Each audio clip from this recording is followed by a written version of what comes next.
We still work with that slogan. We're all gonna die. We're all gonna die. Comedy first. Joey and healthcare Steven's second. sweet podcast.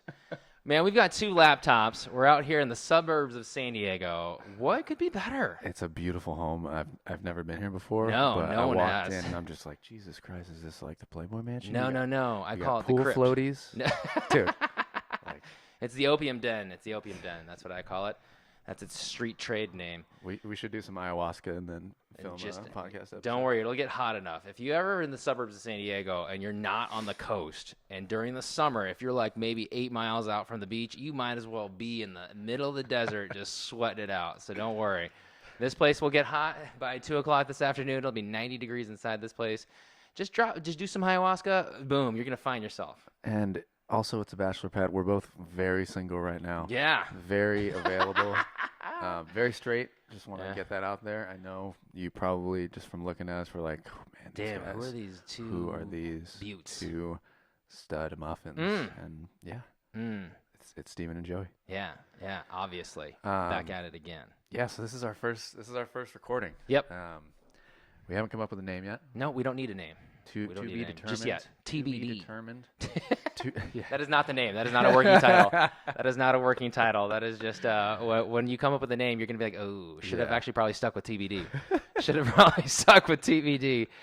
Man, I got to ask you here, how did you come up with this idea to kind of put all your thoughts, everything down on record for the world to hear? Well, I mean, I've always loved making people laugh. Absolutely. I love comedy, and a lot of people don't know that because I'm pretty quiet when You're straight-laced. I'm kind of all business. Yeah. Which people think, which is not the case. If you know me, you know I'm basically like one big sarcastic asshole. In a nice way. No, in a very nice I'd like to way. think. Name me one sarcastic asshole that I don't love, right? You know what I mean? Exactly, yeah. But I mean, I was doing yoga one night, which I've been doing yoga for the last And I want 5 to years. name drop to a lot of people that don't know you. You are a certified yogi. Is that correct? I am a registered yoga registered teacher. yogi. A registered yoga teacher, yeah. I've been doing it for about 3 years for private clients. Sure. Obviously, it's more intimate. I Sure, can yeah. really teach people as opposed to group classes, which I've done before. I like that's a little bit more, kind of hands off. Yeah. You can go around and help people out, but Yeah. if you really want to help somebody kind of feel what yoga's about and Yeah.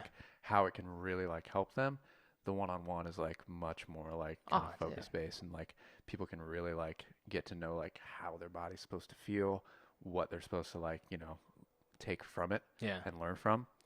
A big thing that people really don't understand with yoga is breath work. It's such a huge part of it. And when we're doing, not to get into yoga too much, No. but what the hell? No, but that's all part of it, though. Yeah. Man. This is all part of the reason why we're here. Yeah, exactly. That's my other background is health and wellness. I do private, health coaching, personal training, yoga. I've been doing that for probably 5 years. You're the jack of all healthcare trades. Holy Yeah, smokes. I guess so. I know a little bit about everything, not a lot of it, but a little bit, enough to really help people make some positive changes in their life. For sure. And that's pretty much what I like to do is just kind of help people make life a little bit easier for them, because let's face it, we're all our own biggest problems. Amen. We all are. The only thing that's in our way is ourselves. And if you can kind of step back and look at how you can better function as a human being, you can make life so much easier. See, I think that's the craziest part, because you have channeled through healthcare that you're going to help individuals maybe find themselves or maybe take better control or ownership of their life. And I love that, because other people have different things, whether it be finances, whether it be spirituality, whether it be just art in and of itself, painting, sculpting, whatever. It's just about expressing yourself and having that control. And so you've decided that this is it. And you are, honestly, like they said, the jack of all trades, dude. You know what I mean? Honestly, I woke up this morning and I was like, damn, game over. I did my job. You, on the other hand, was like, man, I'm gonna work on people's bodies. I'm going to work on people's minds. I'm going to work on people's souls. That's crazy, brother. Yeah, and a big part of it came from when I was younger. I had a lot of health issues. Okay. Yeah, I had terrible eating habits as a kid. I loved sugar. I would literally everyone is American. An American Exactly. loves sugar. Yeah. But Period. when I was a kid, and when you're a kid, you're going through growth spurts, changes, your body's developing. The last thing your body needs is sugar. Let's be real. I would literally sneak into my kitchen at night when my parents were asleep and eat spoonfuls of sugar. Wow, really? Do you know how bad that is for a growing young boy Or girl? Or anybody, yeah. It's fucking terrible. Like, sugar is obviously like one of the root causes. Was that an obsession? Was that like a thing? Or you like the flavor of it? Would you like the... It was just the taste. It was the taste, yeah. Wow. But the taste comes from your brain, like, and the dopamine release you get from eating stuff like that. Like, it was basically like cocaine, which I didn't know what it was back then, obviously. Yeah. It probably was your cocaine. I mean, yeah, God. basically. Yeah, I didn't snort it, obviously. But it was just like, it was such an addiction. Like, and then at the same time, I loved like sports. Like, I played baseball all growing up through high school. And I liked like working out. I started, lifting weights in like probably 10th grade, which isn't too early. And you never stopped. If people can't see this on the camera, I mean, look at these arms. That's why I'm wearing this huge art easel smock, because honestly, dude, that's a sexy jersey. Yeah, not absolutely. A jersey, you know what I mean? Yeah, but dude, I think that's a medium shirt, and I think it's barely clinging on, bro. It's ripped in the back. I have it like tucked in so it looks tighter, like. Dude, but what was it? I mean, you were eating sugar one day. I mean, what was you were eating sugar, piling it away, sneaking in there at midnight into the pantry. I had terrible eating habits. I loved sugar, and at the same time, I was doing all these sports, like all this stuff that's like pretty hard on your body. Yeah. Baseball is a very side dominant sport, and I was right sided, so I have a lot of tightness and instability in like the right side of my body, like the right side of my like lats, shoulder. I have a torn labrum injury that actually has gotten a lot better because of yoga. Damn. Go figure. Shout out to yoga. Yeah. But like when I was like maybe like 19 or 20 is when I started like, kind of partying a little bit. I was in college, and that's when my body was like, whoa, bro, like take a seat, take a fucking seat. When people are in college, man, they're going harder than they've ever gone before. But your body was like, whoa. My body was already like kind of fucked up. Because it was built on sugar. It was built on the improper things. The bad eating habits combined with a bunch of sports injuries, which kind of led me to like really like a downward spiral of like something's not right. I could tell like I was like pre-diabetic. I had like blood sugar issues. I had like how old were you when you found all this stuff out? When I like 21 when I really started like feeling the effects and like really like started like telling myself something's wrong. Yeah, it was probably like 2021. Damn. Yeah, and this was when I was in paramedic school. Wow. Yeah. People are trying to go to like honestly, fucking Havasu or Pensacola. I don't even know. I'm fucking 21-year-old in paramedic school, probably way too young to be like doing that anyways. Then, but like, yeah. But like while I was in it, this is when I had like already been like an EMT for like 3 or 4 years. Right. I started EMT like right out of high school. So this was like 3 years in. I was in paramedic school, but like my health was just like, wow, down. I was constantly hungry. Had to eat every like few hours, or I would get like dizzy, lightheaded. Like something was like. Now, did you look like the way you did now, or you were obviously overweight? Were you overweight? No, or I was. anything? I was underweight. I had trouble like keeping weight on. Damn, that was the other weird thing that I like couldn't figure out. Like I went to like a couple different doctors. All of them were just like, nothing's wrong with you, because all they do is like basic blood panel, like stuff like that. Like, and they look at you and they go, your age and stage. You're like, you're 21. They think there shouldn't be anything wrong with you, and they're not going to do enough like digging because, on paper, all my labs look probably fine because I'm still young. Yeah. But just the way my body felt, I was just like, if nobody is going to help me, I need to help myself. Damn. And that's when I kind of like, I got out of like, pre-hospital medicine and started focusing on like nutrition and fitness. Yeah. I started taking like health classes at like Miramar College.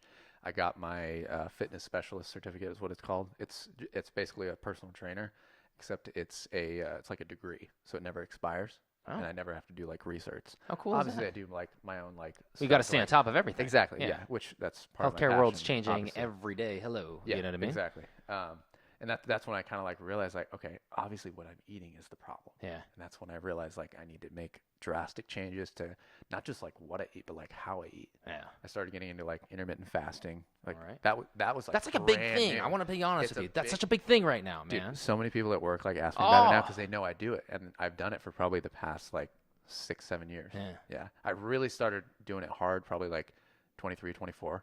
Okay. I learned about it first when I was like probably 22, when it was like a brand new thing. Like it, and the only reason I like found out is because I was doing all this like research and like trying to find out like how I could improve my health. Yeah. And that's what got me like really interested in like health and wellness, like nutrition, fitness, stuff like that.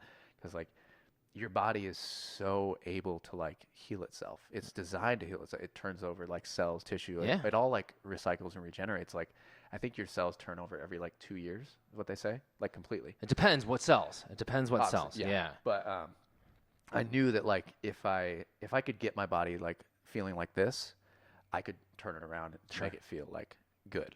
And that's such a genius thing. That's such a genius thing. People don't make that connection a lot. People don't make that connection. People go, I'll just work out harder, still do the same thing I'm doing, eating the same things, drinking the Exactly. same way, just getting gorged, bombed out on Friday nights. Exactly. And then by Monday, I want to be ready to go hit the gym again like my trainer. And they think like working out like 1 hour a day, 3 or 4 days a week is going to like make some drastic changes. Sure. It's not usually. Mind you, if you can work out, if that's the only time you can work out, still better than nothing. Great. It's absolutely. Obviously better We're than not cutting on that. If you're out there and you're just, that's all I can do because I got school, because I got kids, because I got work. Yeah. Keep doing it. But if you feel like you know what you're doing is not enough, you just need to reevaluate like certain areas. Like, are you sitting too much at work? Yeah. Like, dude, people sit in office desks for 8 hours a day. People sit at the nursery station. Dude, I'm telling you.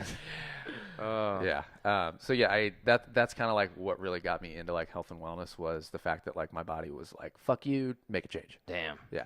So that's what I did. And that kind of like brought me back full circle back into like medicine and healthcare. Yeah. I always loved it. Like I loved being an EMT, driving ambulances. Sure. The whole like critical thinking, problem solving was just like so much fun. It's exciting. And like, you know, starting nursing school in the next 2 months. Name dropped. What was that? Maybe we shouldn't say the university. Let's not say it. Yeah, just a school in San Diego. Just a school in San Diego. We can't say it. We don't give no one free plugs. No one gives free plugs around here. Bachelor program, a year and a half. Like it's gonna be great. But that's kind of like what brought me back to full circle, especially like in emergency medicine. Yeah, that's what's fun, and that's kind of like what like this podcast is gonna be about, like healthcare, nursing, emergency medicine. But it's comedy based because gotta keep things lighthearted, man. Like we said at the beginning. We're all going to die. Yeah. Nobody gets out of here alive.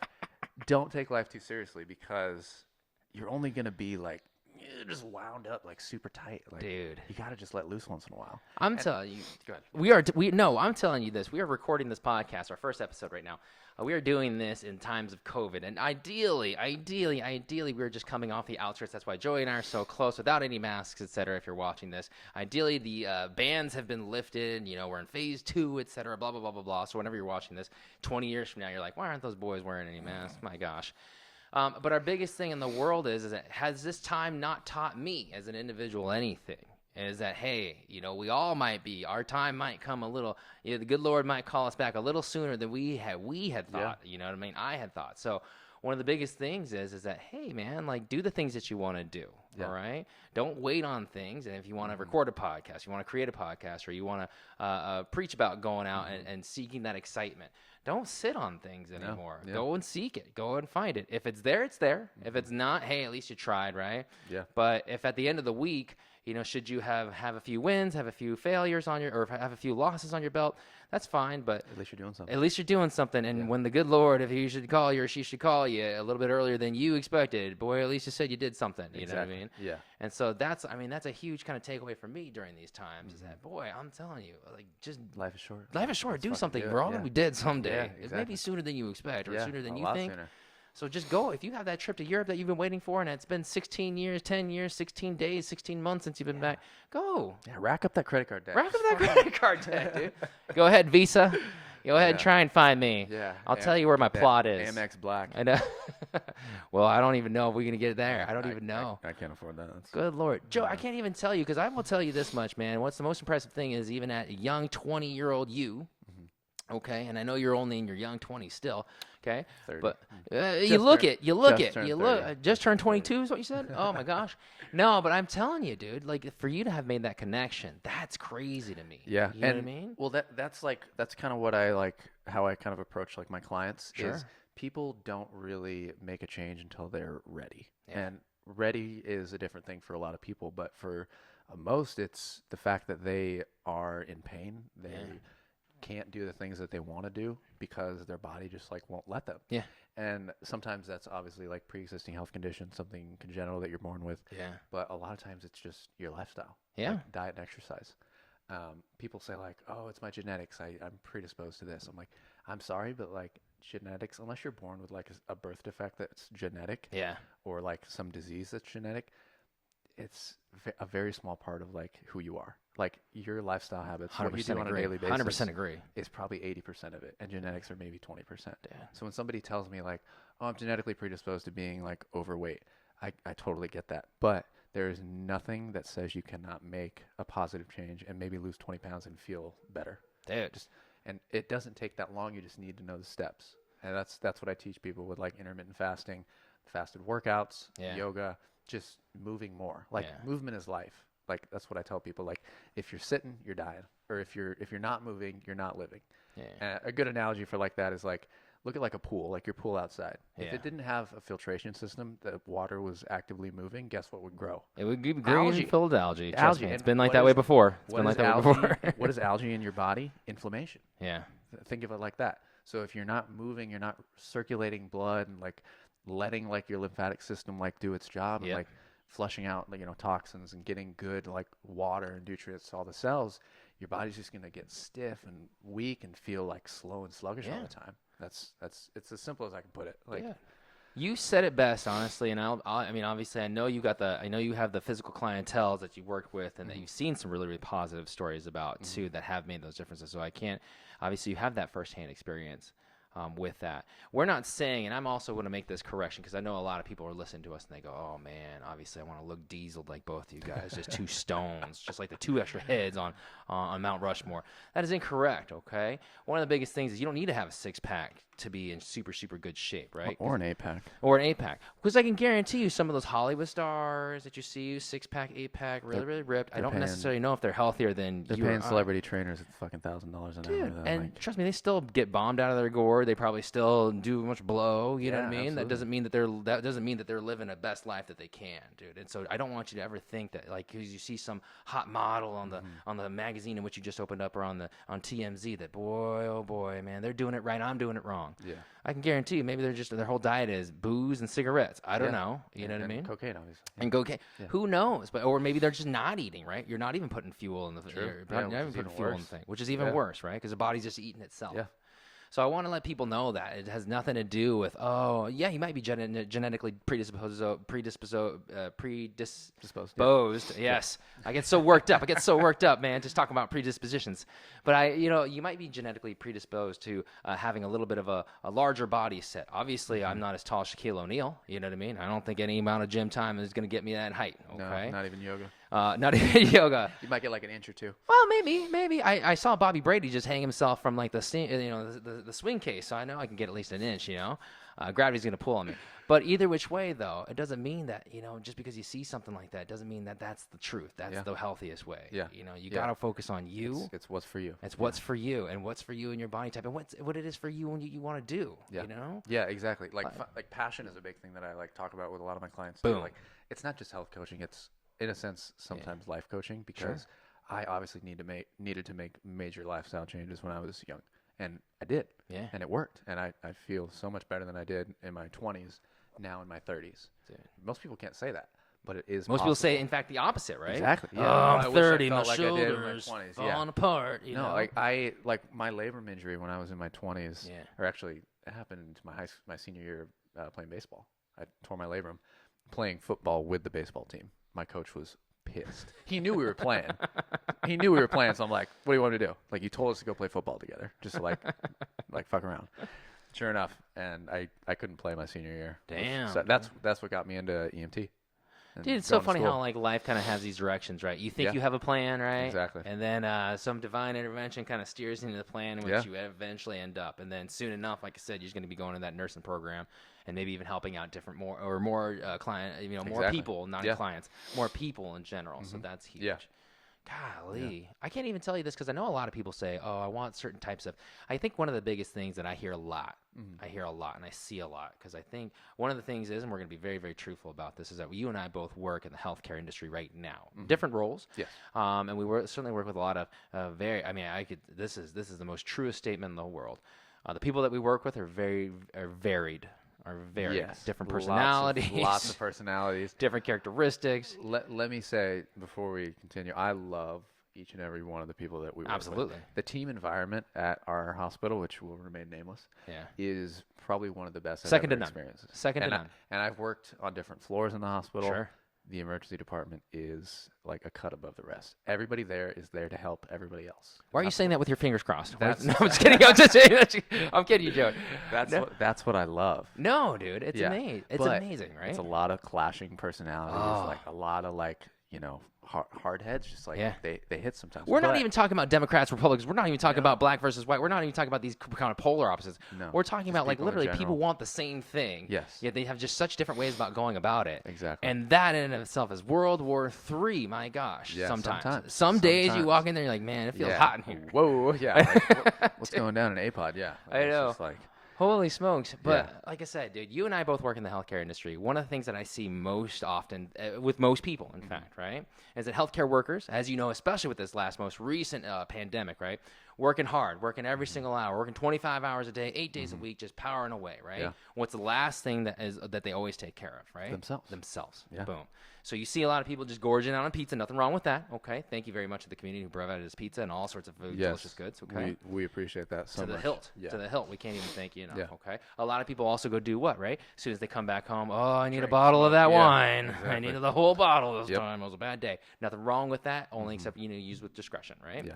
Obviously, people have different vices, whether they smoke or vape or do something else. But maybe one of the things that they don't do is maybe even do a lot of self-care. Take care of themselves. And we'll always talk about this to the hilt.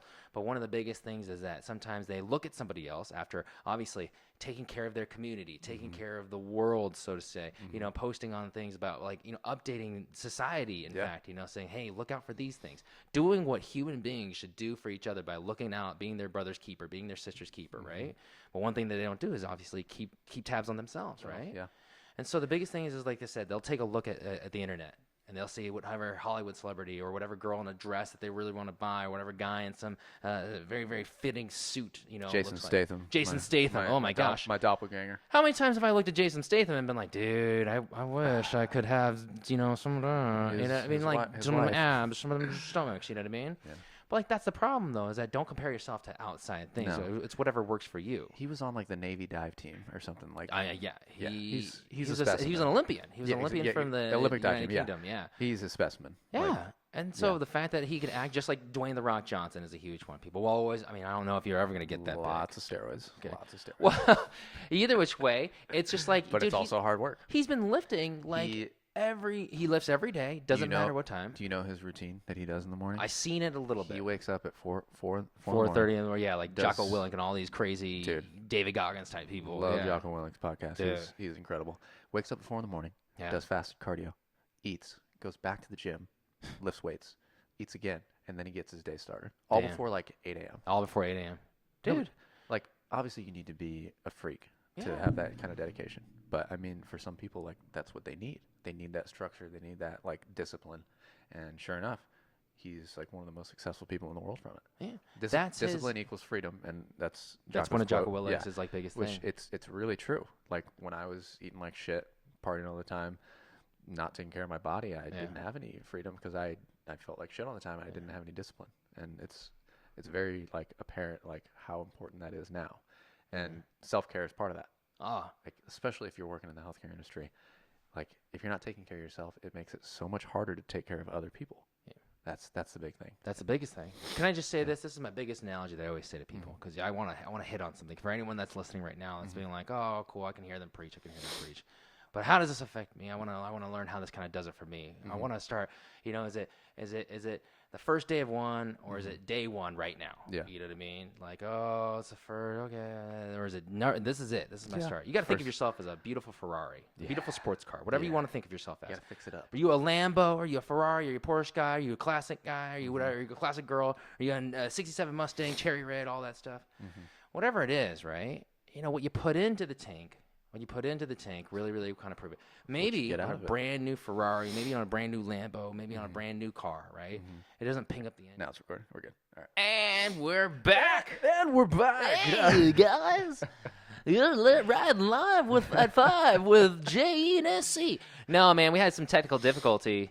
First Skynet. podcast. What are you going to do? Damn, technology. Arnold Schwarzenegger. He's Terminators. Bro, I have this analogy, and honestly, I couldn't even think from hearing what you said. Honestly, I want to let people know this is that you got to imagine yourself as this like fine kind of European sports car, or fine speedy car, or old car, whatever, vintage, classic, whatever you want to imagine yourself as. I consider myself like a compact, tight Italian sports car. A Fiat, yeah, one of those cool Fiat. No, well, not that small. I'm just kidding, you man. You know what I mean? I'm a Prius driver myself. Trust me, anything that's faster than a Prius, which is every single car, is a fine sports car to me. But trust me, it's efficient. It's efficient. Is that what the? I love synonyms, man. You can just honestly, you can cover the world's evils with a bunch of synonyms, man. Yeah. No, but man, just imagine yourself like this, right? You're a fine kind of you're a fine sports car. You're a fine you're a fine fast car. What do they need? They need the finest gas. That's the son of a bitch of it all, right? Mm-hmm. You pay $100,000. Well, you're probably not worried about kind of what gas you're putting into it. Yeah. But you need the best stuff, okay? Because on the cellular level, that's how it all works. You got to imagine you open up the hood, you see all these chrome parts, beautiful, shiny, everything new, right? Mm-hmm.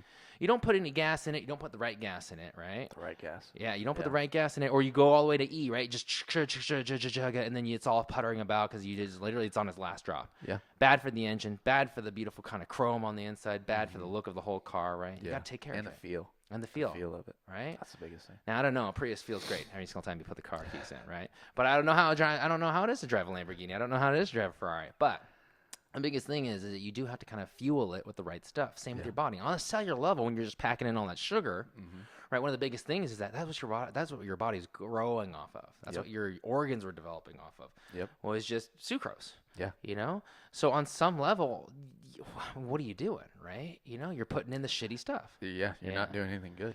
So if you're anybody out there, right? If you're anybody out there and you think, oh, my body's a temple, or I want to take better care of my body, or my back hurts, you know, or my legs hurt, or my arms hurt. I mean, one of the reasons why is that maybe we're not putting the right stuff into it. Yep. On a cellular level, you got to think about sugar and maybe you drink alcohol a lot. Maybe you smoke cigarettes or other things, maybe even other drugs. Processed carbohydrates. Processed carbohydrates, right? Cereal is a big thing, right? I mean, think about anything else. I mean, I stopped eating cereal like probably 10 years ago. Yeah, I don't even know. It's just empty calories, to be honest. Sure. Just grains and maybe a little bit of protein, like depending on what you're eating. But depending on how enriched it is, right? Not to mention milk. General Mills. Like milk, like we're like the only mammals that eat or that drink milk past childhood. I've heard this, obviously, and yes, I mean certain types of milk are fine. But like a lot of people have like a lactose intolerance. Yeah. And they just don't know it. They just think like, oh, my stomach hurts a little bit after I eat this.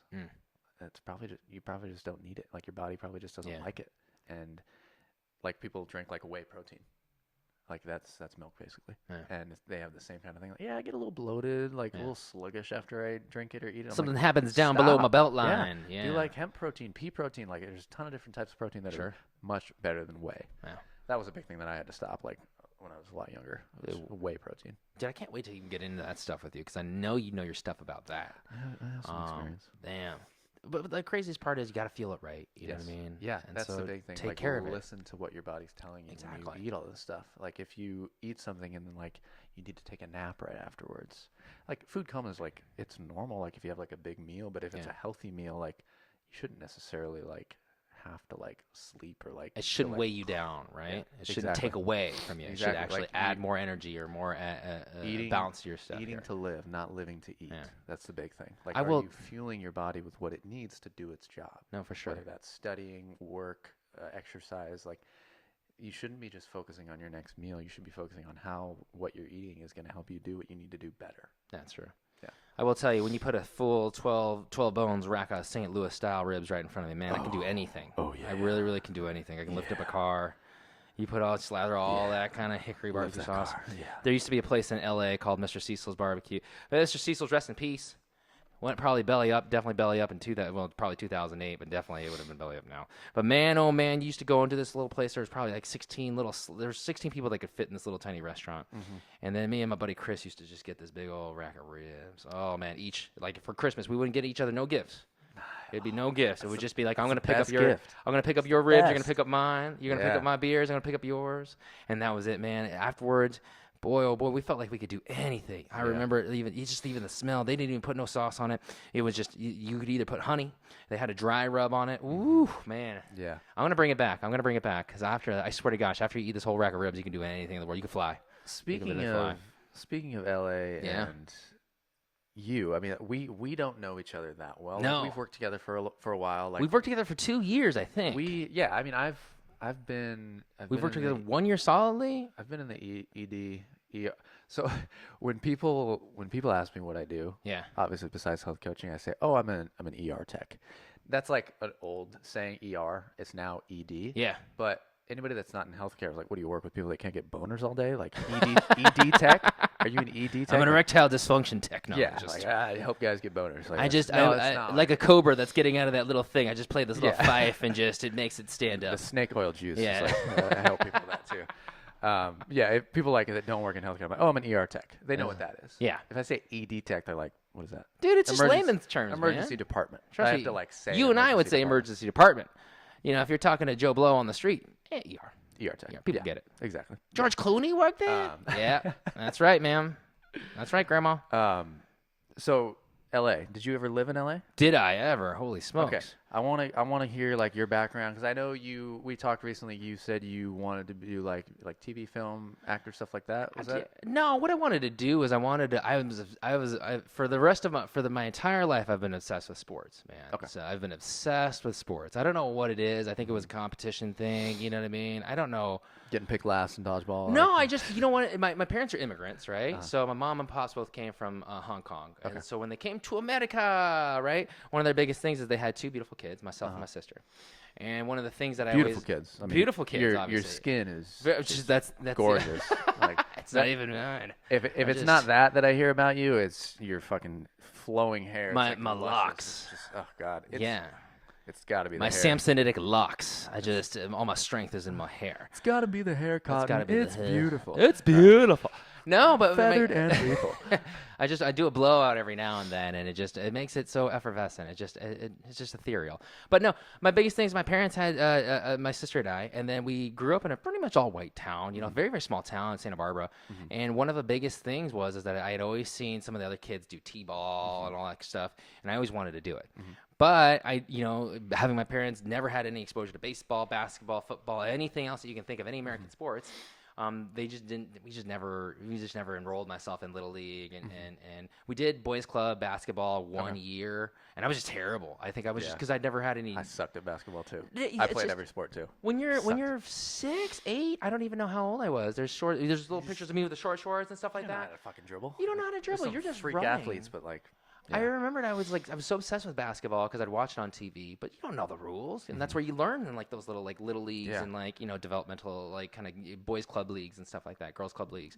And so what it was is that I just always been obsessed, never could do it, right? And so I think when I went to college the first time, I was like, got to go to the biggest, university I could. That was sports based. So I went to the University of North Carolina. Nice. And so, home of Michael Jordan, Mia Hamm, and Stephen Chang, obviously. Yeah. And so one of the biggest things, though, too, is that when I came back, I wanted to work for a sports team. That was my biggest thing in the world, right? My goal in life, was to win a championship ring with like whatever team I was working for. Yeah. And then, because if you were even an intern, you worked for the Yankees, right? Or you still won a ring. If they won a championship, everyone got a ring. Yeah. Okay, you were on sales, you still got a ring. Yeah, it's a team thing. And so I remembered when I had finished college, I had moved back home to Santa Barbara. I was working for a little summer league's developmental baseball camp called the Santa Barbara Foresters. And then through there, I was also doing people who want to work in sports. They claw tooth and nail to get it. Someone is super always competitive. Someone's behind you that's willing to work a dollar less for a day longer. Yep. You know what I mean? They'll get it. And so I was so hungry for it. That's the only first time in my whole life that I was just hungry, starving to just do something in sports. And that was the career I wanted. I mapped out a whole career, even involved the Padres actually down here in San Diego. But that wasn't until after I had worked with the Lakers and everything else like that, right? But my whole thing was that's what I wanted to do. So I actually ended up seeing somebody. She knew somebody in LA that was vice president of the LA Clippers. Wow. And so, VP of communications. So I ended up interviewing them. I ended up getting a post there, like an internship post. And then from that internship post, I had talked to, in the locker rooms after games, we just wait for quotes and stuff like that from the players. And then I had ended up talking to one of the VPs of Fox Sports. Wow. And so, just because we'd see each other all the time. Hey, Rick. Hey, Steven. How's it going? Oh, busy day. Oh, what are you going to do after the season? I don't know, man. I mean, we've only won 8 games, and we only have, we're going to be a stripper. I know, yeah. So you're just like, okay, cool. So I ended up having a conversation with him. He said, hey, I'd like for you to try out, have you ever thought about working in TV? Never thought about working in television before because I just wanted to work for teams. I wanted my ring. So it ends up that I ended up talking with him. He ended up bringing me into Fox. He was like, hey, come interview. I got a guy named Dave. We're going to sit down. We're going to just talk with you, see what you want to do. Went in, talk with him. He says, I think this guy's got something. When you drive onto the lot of Fox, this is Fox Studios, by the way. Fox Sports Net was based on Fox Studios. So you drive in to the left, you go into the gate. They have these big posters that say like Family Guy, Sundays, 8 p.m., right? I think Arrested Development was then. I don't know if they had any postage or signage, but House was then. So you had all this big, huge poster of Hugh Laurie. You're driving in. I'm driving in my little busted Accord, and I'm like, I'm here to interview with Rick and Dave. Hey. And the guy's like, come on through. And you had the most enchanting security guard ever who was at that front gate. And then off to your left, you saw a downtown strip of New York, where their little backdrop strip of New York, where How I Met Your Mother was filmed the entire time. And then you see right ahead, there's a Star Wars building. And then off to the right was the Fox Sports Net building. And in this big glass structure, I interviewed. And then they were like, hey, have you ever thought about TV? Is this something you want to do? And I said, honestly, interesting. I'm still down here in L.A. I have rent for the next few months.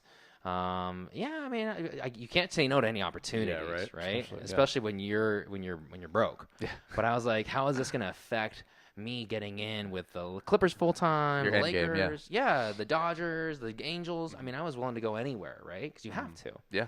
I really, really want to stay in Southern California, but they ended up picking me up at Fox, and so that's where I ended up working for 6 years, honestly. Wow, okay. Started off on the desk as an assignment editor, so if you had a story or they had an idea or something was happening in the sports world, you chased it down like as though you were a story, like you were a story editor. Journalism. Yeah. And then you just find video. It's really, really editing. It's really, really journalism through video, right? You find the video. Right? I remember one of the biggest stories that we ever had to do was Michael Vick, who you remember, but before all this kind of comeback stuff, he had this terrible dogfighting incidents, right? Yeah. Where, and his Bad News Kennels was like something, and they were out of Newport News, Virginia, or something like that, or something in Virginia. And so I remembered, we had talked to like our local New Jersey affiliates and then see, and that's how it was. So I ended up staying there, ended up climbing the ranks over there, and then one day out of a creative difference that I had with my boss there, I was like, what am I doing? I don't want to do this. Like I wanted to be in sports, right? So in 2008, I said, screw you guys, I'm out of here. I said, I didn't like the boss anyways. I got to be honest with you.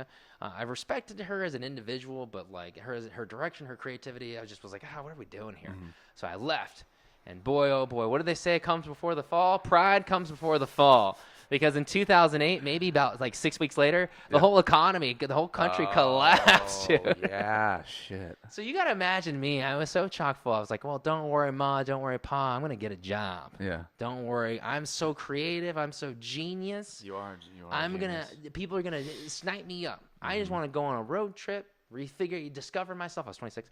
I'm going to rediscover myself because obviously I lived so long in my life. Yeah. I just was like, And then lo and behold, the economy collapsed. And there I was, probably maybe about 3 months later, after begging for my job back at Fox, the same boss lady that I didn't necessarily love, right? That's like pride. I mean, that's shoving it all down. Takes some, Dude, but that's also, you learn humility, but you want to talk about humor. You want to talk about comedy. Jeff Ross, the roast master himself, has this one famous line that he always says, comedy comes from pain. Yep, absolutely. And so if you can't laugh at the most painful situation like this, boy, oh boy, it fucking killed me. But at the same time, if you want to know why I'm so like kind of lackadaisical now, is that when you lose everything, you got nothing else to do but laugh sometimes. Exactly. I'm telling you. I think that's kind of like how we relate. Like I had the same thing when I was just like, down in the dumps.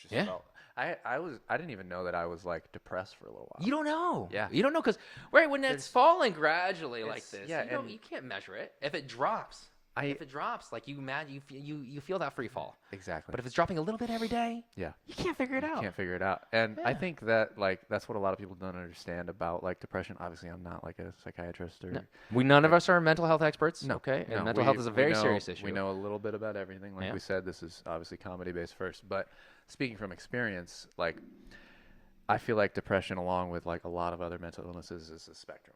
Yeah. Like there are so many different forms of it because everybody's different. Yeah. Nobody experiences something exactly the same as somebody else. Like each one of our bodies are different. We have different like experiences through life. Like we were raised differently, eat differently. Everything that like kind of makes you who you are makes you different. Yeah. And that's the beauty of like being a human being is like we're all original. Like we're all like our own things.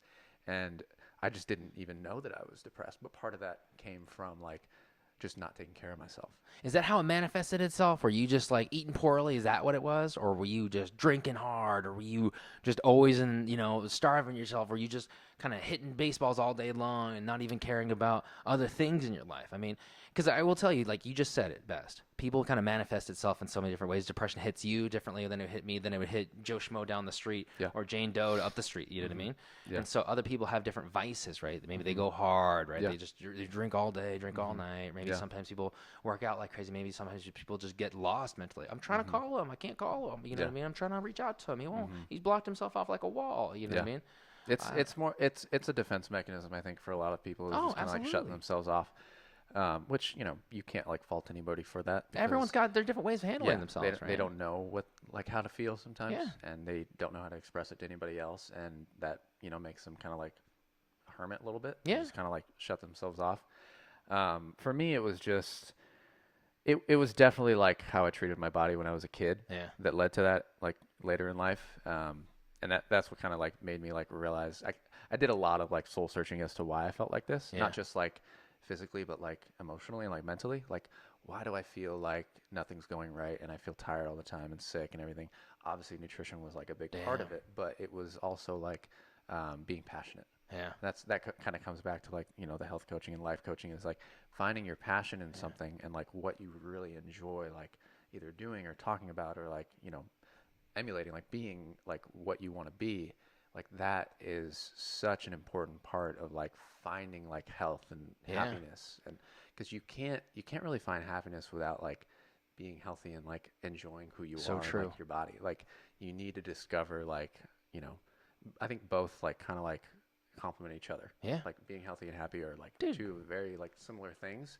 They each have their own like ways of like finding it, but they will both complement each other and like kind of synergistically grow together. Mind and body, baby. Exactly. Mind and body, dude. Think about this. If your mind wasn't set, right? Like let's say you're weighed down. Oh, I got this. There's all these stressors in your life. Are still weighing you down. Oh, I got this due on. Oh, this report's due on Friday. Don't like my job. I'm eating healthy. I'm exercising, but I'm missing that part. Yeah. Or you go home to an unhappy home, right? Because you're just like, I hate the way these things look, or I hate the way I don't have this, or I hate that it's just weighing you down, right? Yeah. So, you go to the gym and you just work out, but you're just, as soon as I'm done with the gym, I just hate the rest of my life. Yeah, what else am I going to do now? Yeah. How are you ever supposed to have a clear kind of direction? Where's your North Star? Because your North Star can't be just a physical manifestation of the gym, right? Because you're living with yourself all day. Unless you're Arnold Schwarzenegger. Most of us are not gifted with like perfect frames. Well, I mean, Shout out to you, Arnold and J.E. Yeah. But no, I mean, honestly, you got to clear this up right here. Because, how amazing is it to have your brain and your body kind of in sync with each other? Like you said, synergistically kind of united or aligned. Yeah. That's huge, right? And I think a lot of people are trying to find that level of enlightenment, right? Through yoga, right? Yes. Yeah. Or through just kind of their either physical capabilities, right? I ran a ultra marathon and during the whole time. What did you learn from it? Yeah. Yeah. I mean, you obviously got to learn something if you're running that much, or even just running around the block. Like maybe that's your Zen moment. But obviously. Absolutely. Maybe that's something we're obviously going to touch base upon on our future episodes, is just getting everything all lined up. Because honestly, that's the hardest thing. I think a lot of people pay infinite amount of dollars, right? And it's not about maybe the infinite amount of dollars you spend, but it's maybe the investment that you put in yourself. Yeah, like are you really using like what you're putting your time and your money into like wisely, and like actually like focusing on like getting better each day? Yeah, that was something for me. Like, I'd have like a couple good days and a couple bad days. Yeah. And I'd just try to have more good than bad. String them all together. Like, string something together. Yeah. We all want to go out and have fun and like party and stuff. Obviously, we can't really right now because of coronavirus. Yeah. But just having more, good days and bad days will really kind of help you like get ahead. Like 2 steps forward, 1 step back. 3 steps forward, 1 step back is fine. You're still moving. But it's better. It's better than 2 and 1. Or 4 and 1, 5 and 1. Yeah. Just having those like good days that kind of like compound on top of each other. That's the key, I think, for a lot of people. Yeah. Damn, bro. Yeah. I know there's a lot of people listening here, especially all the people that we work with, obviously, that are so tuned Shout out to the you guys. Source. Thank you for being the source of the sweet information. Whether you like us or not, we love you. We're gonna grow. We're gonna grow to make you like us just a little bit more. So if you hate us, you're probably gonna tolerate us. Yeah. Yeah. That's our goal. That's a good way of looking at it. If you fucking hate our guts at work right now, which There might be one or two. Might be one or two. They love you. I think they're on the fence about me. I mean, I think if they're driving in their car and they hear your voice, they crank it up. I don't know. Maybe they don't like bald people. Dang, we hate bald people. No, we love everybody. We love everybody. Okay? We love, yeah. I love each and every one of my coworkers, and I just, I really enjoy the place that I work. Dude, and that's how cool is that, though, right? Right? Exactly. That's something for you to say that, exactly. like, most people may not be able to say. Most people can't say, like, because you spend a majority of your life working. Let's be honest. Everybody has to work unless you're fucking rich or your parents are rich. Someone working somewhere. You know what I mean? Like, exactly. let's be real. And loving what you do is obviously important. God. And I mean, I love being a tech. I want to be a nurse, obviously. Yeah. And I think nurse practitioner is probably the end goal for me. Sure. Because I want to do like private wellness retreats. Dude. In San Diego. That's how cool would that's that kind be? of the main goal. You have a goal, man. That's like the coolest thing. Yeah, and I didn't for a while, and that was part of it. That was part of like the depression and like the not eating healthy, and like I just didn't know what I was doing. Yeah. Nobody really knows what you're doing, but like figuring it out and like trying to like find something to do and like find something to like put your focus and your effort into, because you have all this energy inside you. Like you need to channel it. You need to focus it in on something. And I think for a lot of people that have anxiety, like that's their biggest problem is they have all this energy, but they don't release it. Yeah. And anxiety, they don't know where to go. Exactly. They don't know where to go with it. I think anxiety for a lot of people is just pent up energy that they're not letting out. Because your body has an electromagnetic field. Yeah. Like it, you're constantly producing energy. Yeah. But you need to release that energy. And people like a lot of people that I talk to that have anxiety, like the first thing I ask them appropriately and strategically, obviously, because I don't want to like push people's buttons. I don't want to make people uncomfortable. Yeah. I just want to kind of, break their shell open a little bit at a time and just really kind of let them realize that like, hey, I don't need to feel like this forever. And this isn't like the end game for me. Like, I don't want people to feel like there's no hope. Yeah. There's always hope, and you can always get better each day just by doing some small things. Small things, dude. Yeah. 20 minutes of meditation, 10 minutes of yoga, like go for a run like a couple times a week. Like you will start to feel better because you're getting that energy out. And isn't that the crazy part? A lot of people think they need to make these huge changes to like kind of, if a river's been kind of flowing down for 1,000 years, it's good luck slowly, trying to like just change that direction tomorrow. Exactly. You won't be able to. It's got to take a stone by a stone, maybe a boulder here and there, but then all of a sudden, or gradually over time, you start changing the direction of the river. And unfortunately, like most people want like a quick fix. Like everyone wants a quick fix, right? How many patients do we see that come into the hospital like, my back hurts, or I have chronic pain and stuff, and I'm like, obviously, I'm not going to be the one to tell them this because it's not my job. It's not your job. As much as I want to tell each and every one of the patients that comes through our door, there's a reason why this is happening, and like there's a reason why you are like this, and unfortunately, it's going to take a lot more than a pill to change that. But that's not my job. I've never once told a patient that. I've never once like stepped out of bounds and said, well, it's probably because you don't eat healthy, you don't exercise, and you eat like shit all the time, and that's why. But kind of going back to, just finding like what you really are passionate about. Yeah. Like that's like the most important thing. How cool is that, honestly? Because if you really think about this, and I love how you kind of brought up passion once again, your passion is directed towards this, right? I mean, imagine a lot of people get so frustrated with life. They get so frustrated, get bogged down.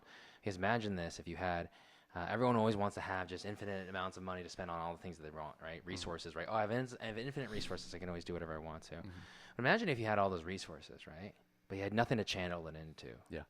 Then the frustration begins. It grows. It starts to extrapolate. It starts to just develop, compound, and just get bigger and bigger and bigger. Imagine if you had all the money in the world, right?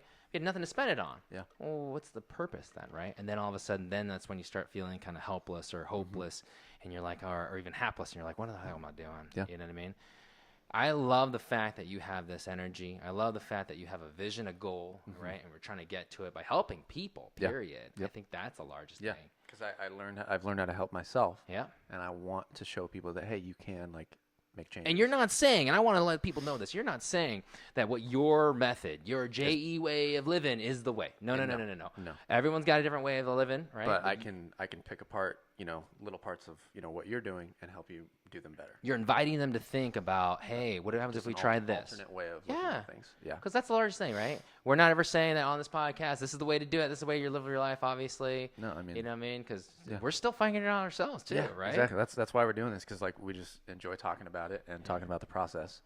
And also, I think we're both very funny, and Dude. I hope you guys will too.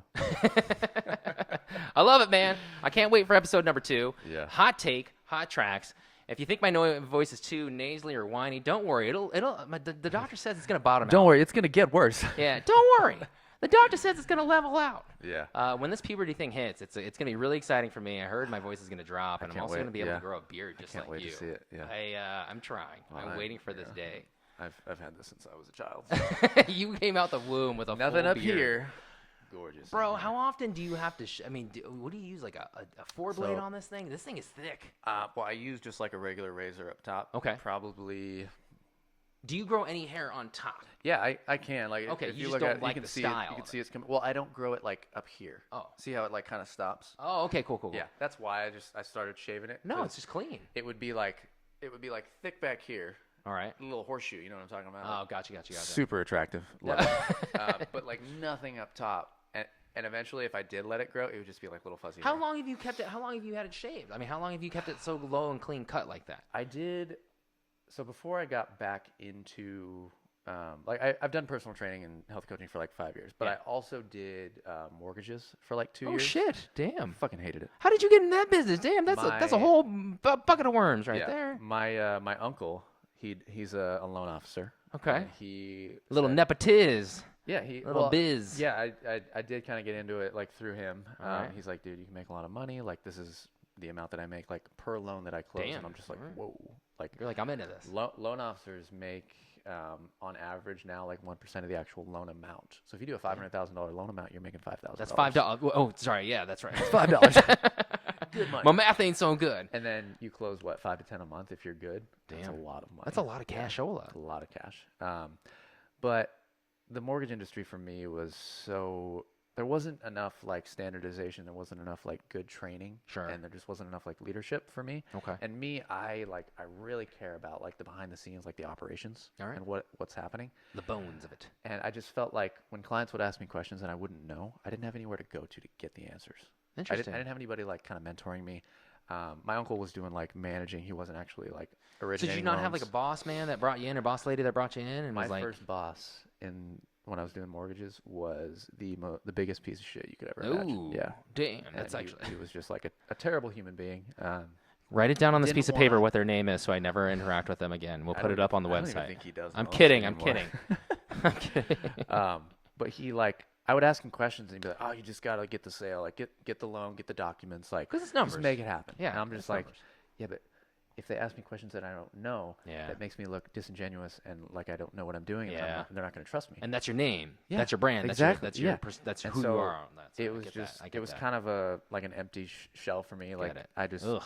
That's what kind of like got me thinking like, all right, well, I do personal training, I do health coaching, like why don't I just kind of focus more on that? Dude. Kind of got me back into medicine. I dated this girl for a while. I wanted to do like physical therapy, and she was a nurse. She kind of got me thinking about like going back like for nursing, and I'm like, man, that actually sounds pretty well because I like found out. Like, I didn't know Kylie Jenner was a nurse. No, you dated Kylie Jenner, right? It was Kim K before. It was Kim K. I didn't know Kim K was a nurse. She dated Kanye. Yeah.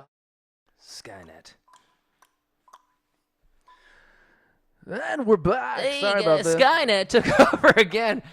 We're not. I promise you, people that are listening, we are not a budget operation. This is a full-fledged. We've almost invested hundreds of dollars, at least dozens of dollars into this full-fledged operation. Trust me. Yeah. We have when Joey stops so it's all pedal-based, right? It's all pedal-based energy. So when Joey starts getting a little light on his pedals, right, the energy just kind of cuts out on this whole place. I get a little tired, and then we have to I keep blowing into this like kind of balloon thing, this little kind of crank balloon. It's almost like one of those old cranky cars from the like 1850s, right, where I just got to crank the engine. Yeah, and that powers all of our equipment. That powers everything here. We're all about energy efficiency. We want to make sure that we're looking out for the environment. Exactly. Don't stop cranking this thing. My LVAD's gonna kick out if you just if you let up. Bro, I don't even know. We were talking about obviously how you were dating this model. I was dating Kim Kardashian. Yep, that's right. And before she met Kanye. Yep. Classic. And then lyrical genius. So here's what it is. You were going from a situation where you didn't necessarily love. You didn't have any individual personal investment into the work that you were doing. That was your time. Your time is the greatest representation of your life, right? Yep. Yeah. And so you decided to put it into something where you could definitely have one-on-one kind of contact, communication, And know what development, I was doing, and know what you're doing, and see the results in somebody, whether they grew or not physically, whether they bettered themselves or not physically. Maybe you helped them mentally, right? Yes, Or exactly. vice versa. Yeah. Or ideally, you did both for them, right? Yep. And how huge is that? Yeah. I mean, the whole like reason why I got back into it is because like when I started like working in transport, that's how I got back into the hospital. Okay. I was a transport tech.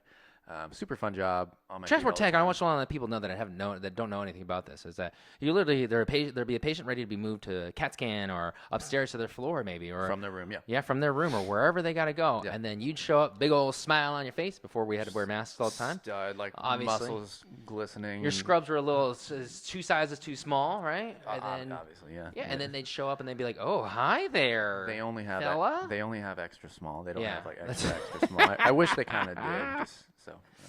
Sometimes you just wear you just wear like a loincloth around the hospital. I was like, banana I don't hammock, think this is approved stuff, bro. It's not like hospital appropriate, but Yeah, but you found a way to make it work for you, and that's the number one thing. That's the number one thing. I never got fired. So In fact, you got plenty of got promoted. stars. Yeah, you got 5 stars. Hello. yeah.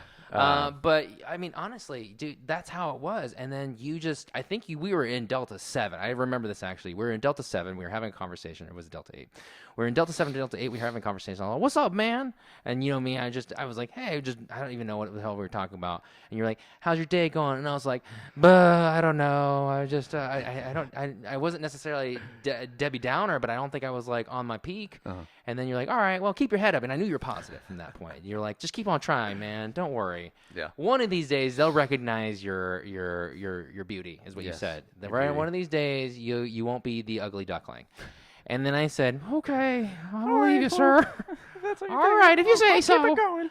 Why? You definitely, Mom always said you trust a transporter and a loincloth. Something like that. And so after that, I mean, I think we'd become friends. We'd become friends, right? Well, I got like the same vibe from you. Like I kind of saw you like in myself too. Like, You saw a Chinese guy. You saw a Chinese guy with a lot of broken dreams.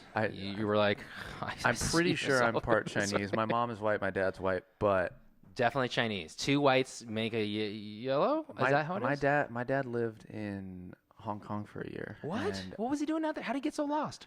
What, did he take the wrong boat? What, did he take the wrong? What? I He jumped on the wrong plane. I think it was like an ayahuasca trip that he I think he Damn. took the wrong flight. He was supposed to go Go to like, Rio. Yeah, supposed and to go to just Rio. Ended up in Hong Kong. Loved it, obviously. These Chinese people look And- different than I thought. These Brazilian people look different than I thought. 9 months later, I was born, and I was just like, "Is this my real mom?" I don't know. Anyways, no, obviously, my mom and dad are happily married, and Yeah, white. a shout out to J.E.'s parents here. Yeah, my gosh.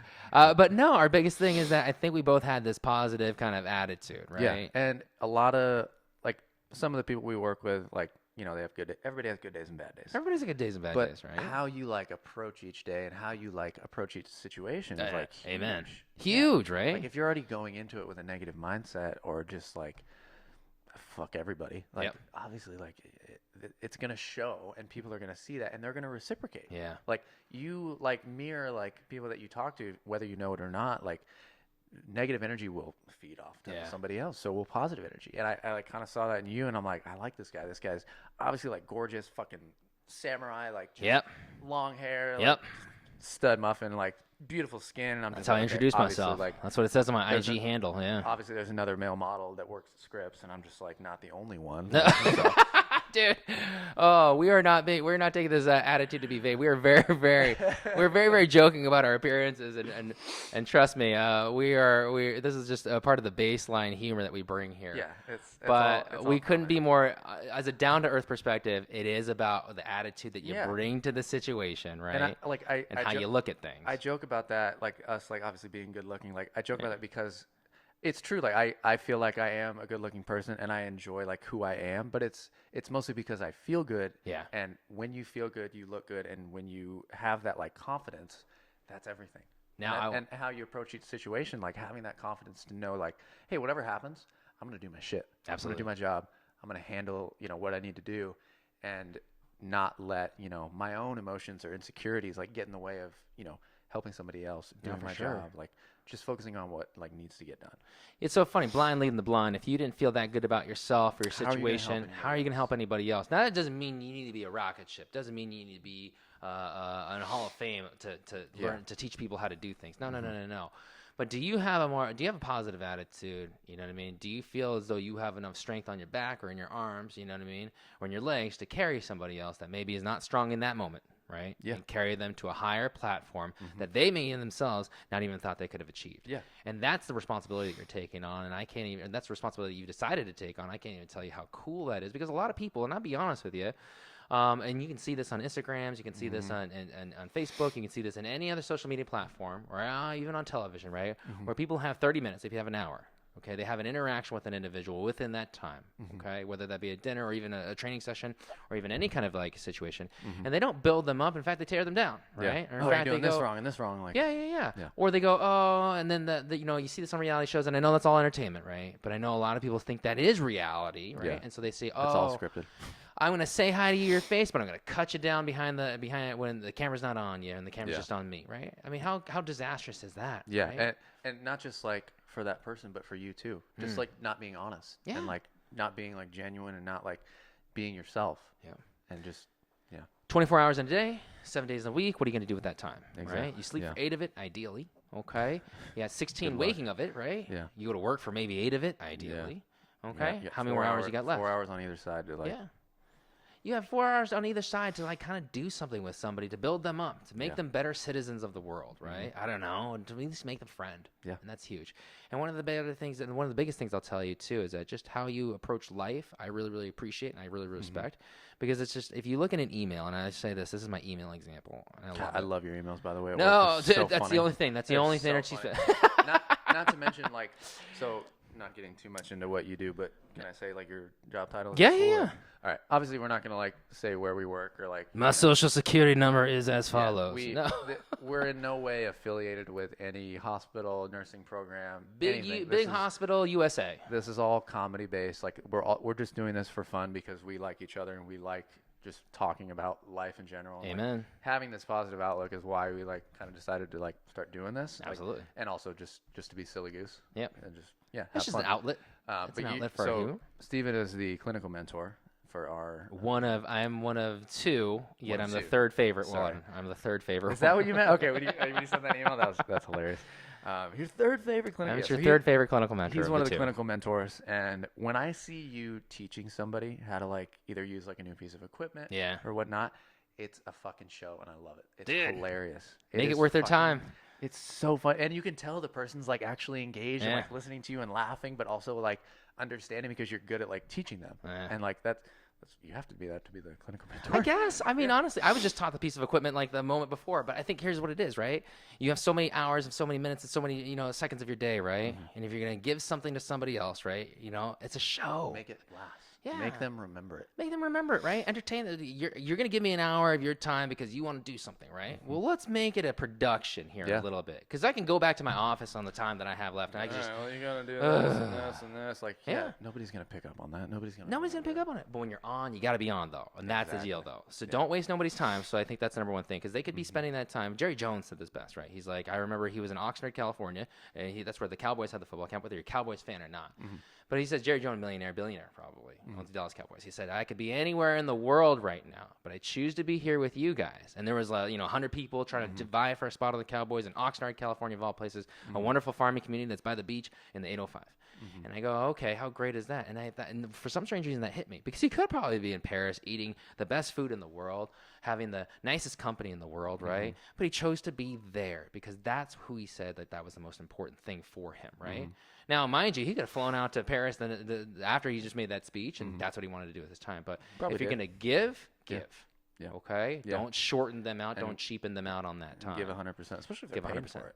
Especially if they're paying for it. But everyone's paying for it, right? I could be doing anything with my time, too. Right? Yeah. Mind you saying, hey, even if it's just sitting in my backyard, reading a book, not hearing anything, not talking to you, not giving anything to anybody else. That's my time, right? Yeah. But I choose to give it to you. I choose to give it to you. I choose to give it to our listeners. I choose to give it to the people that have invested in this podcast because they really want to hear something. They want to be entertained.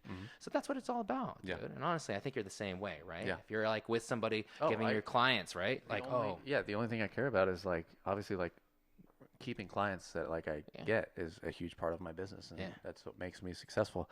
If I can't like connect with them or make a change for them, like obviously they're not going to keep coming back. Like most of my clients, at least 6 of them I've seen for the past like probably 3 or 4 years. And you develop relationships with them, obviously, like you know. And I prefer like warm leads, as they're called, like people that like refer me clients. Like that's how I like build trust with them, because they know somebody that knows me. Dude, you're trusted. Yeah, exactly. Yeah. But yeah, like making like a positive like impression on them is obviously huge. But I approach that not just with people that I train, but like everybody. Yeah. Like each patient that I interact with, I want to make them comfortable. I want to make them laugh. Yeah. I want to make them feel like, hey, this guy actually cares. I do. I'm not trying to like say like I'm fake and like I don't actually care. I obviously do, because it's my job and I want to do it well. Yeah. But at the same time, it's because I know that if I can make this person like either smile, laugh, feel better, maybe get them a blanket. Yeah. That's basically my job. It's getting people warm blankets. I know that like they'll kind of leave with just like a little better outlook and maybe like just be a little bit, you know, more at ease or happy, and make that like, you know, better for them.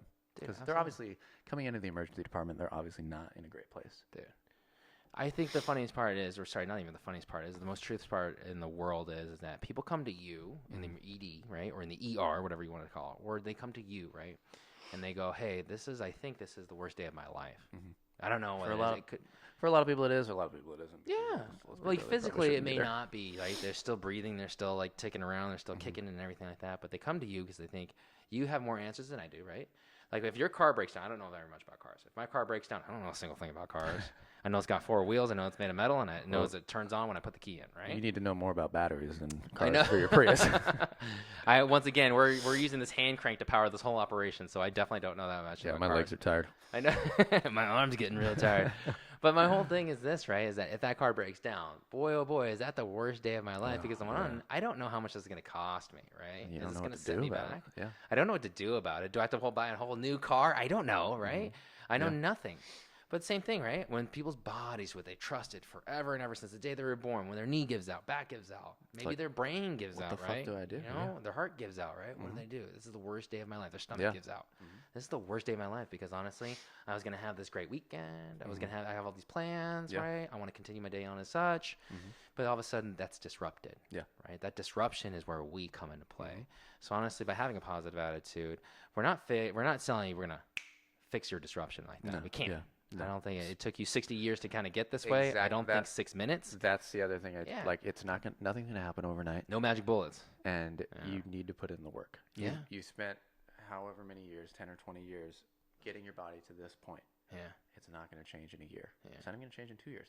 If you really want to see some like actual change, it's gonna be at least probably the same amount of time. Yeah. Maybe a little bit less if you can, focus on really being consistent. That's like pretty much the only thing that matters, is being consistent.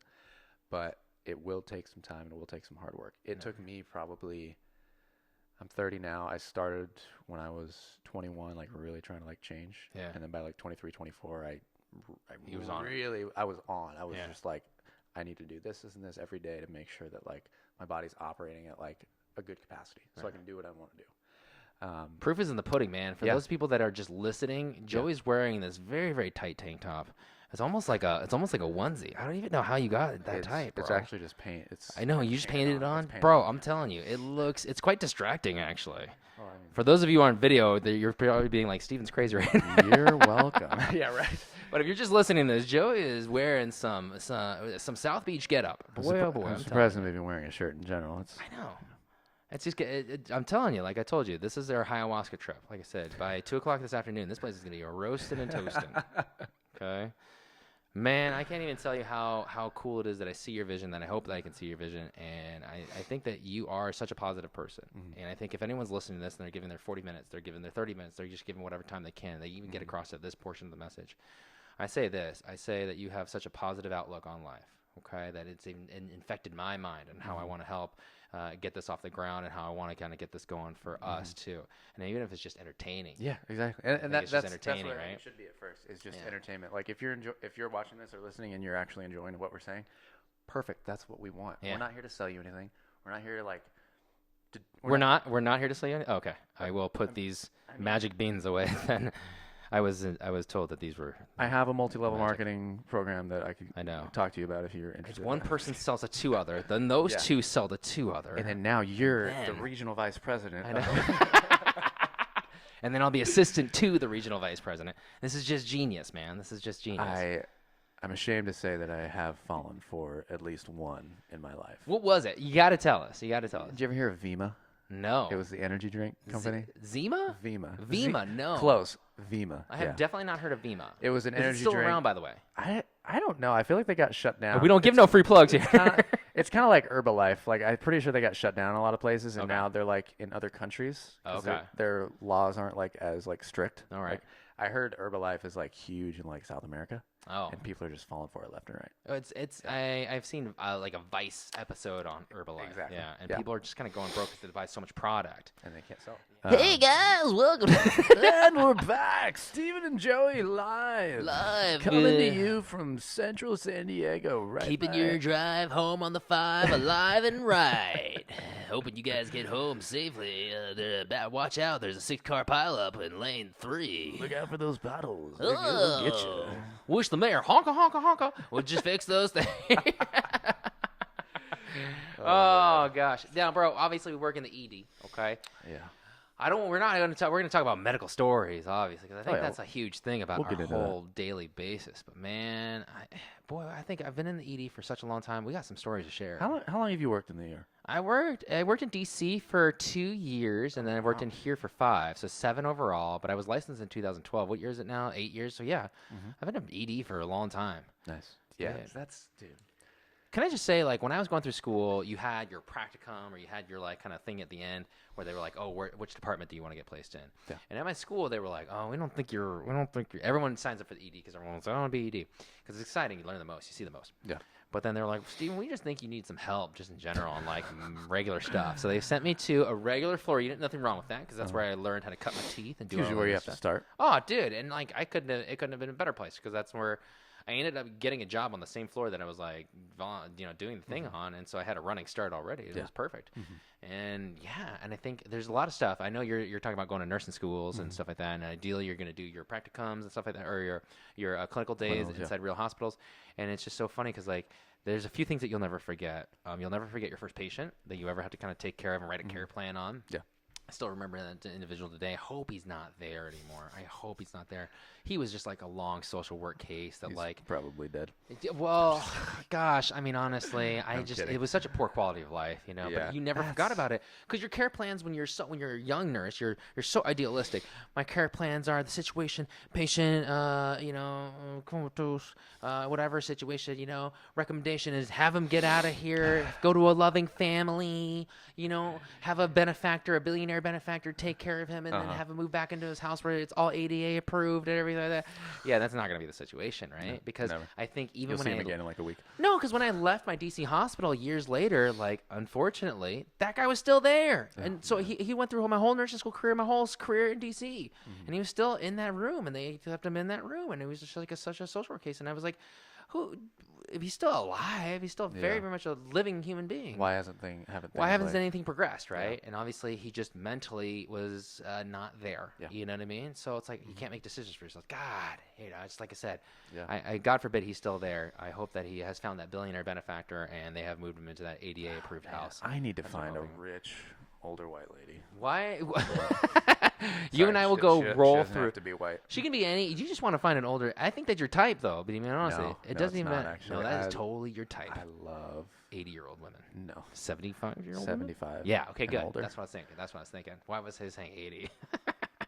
I used to have a thing for half white, half Asian girls. Wow. Oh my god. That is the Winnie Cooper. I think Winnie Cooper from Wonder Years. Olivia Munn. You know who Olivia that is? Munn. Oh I think that's Olivia Munn. That's Jessica Alba. I think she's half. Shout out to Olivia Munn if you're listening, which I'm sure you are. She's definitely listening. I'm very single. She's definitely very listening. interested. Wow. I used to watch you on Attack of the Show long time ago. Wow. This is awesome. This is where she got her first start. And this could be a love connection. Her. Oh man. Surprise! I want to let you know behind this bathroom door is actually Olivia Munn. Oh my god! Take my shirt off right now. No, why? Oh man! In this scenario, she'd probably have her shirt off. Yeah, in this scenario. No, I will say this, Olivia Munn. If you want to be a guest on this sweet health comedy based podcast, we're more than happy to have you. Please bring in your expertise from whatever acting divisions, or maybe you played a role. I don't know. Actually, this could be really cool. But Olivia Munn is your celebrity crush. She's one of them for sure. Wow, you have more than one. Let's get into that. Yeah, let's talk about celebrity crushes. Now, I want to first preface this by telling you that I did work in Hollywood for a little bit, you did. and so this has you changed. probably signed like an NDA, like you can't talk. Yeah, obviously. Name someone famous. I probably have an NDA with them. That's a non-disclosure agreement to all you lay people. But no, I have worked in La La Land, and one of the things is that did you ever meet anybody?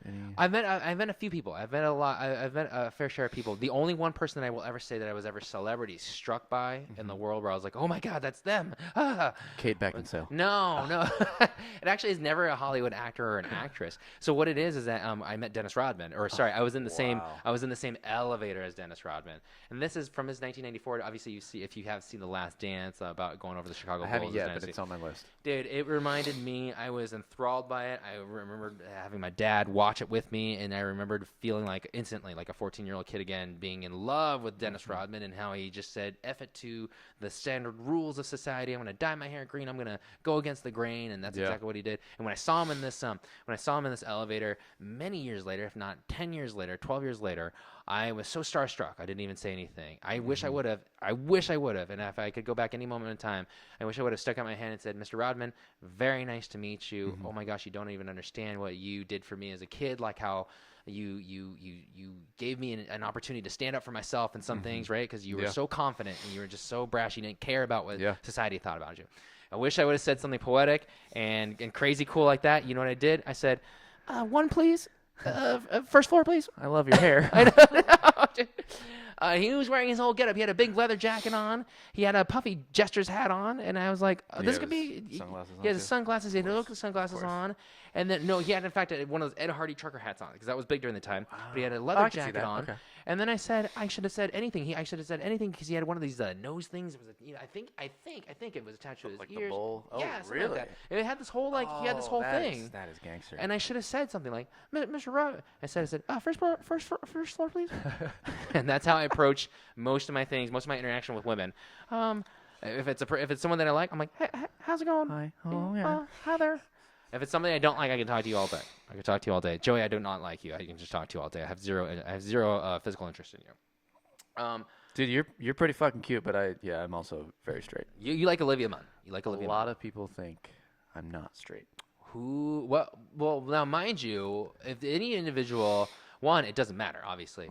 Here on this TBD podcast, we love everybody, and everybody loves us. Okay? I love everybody. And we accept everybody. Yes. But one of our biggest things in the world is that how does that affect you, or what does that make you kind of think, or do you try and kind of say oh no, I very, very much am interested in you? Is it is it like a situation where a girl, or maybe is it like a person that you're interested in, you finally got them kind of just talking to them one-on-one maybe, and then they're like, "Hey, I didn't think you were into me. I didn't think you were into girl." Is that how it usually presents itself? It really, I try to read the room as much as possible. Try. Any good situation. Luck. Good luck. Yeah, right. Sometimes this shit is hard. It's hard, obviously. The last thing I want to do is make anybody uncomfortable. Yeah.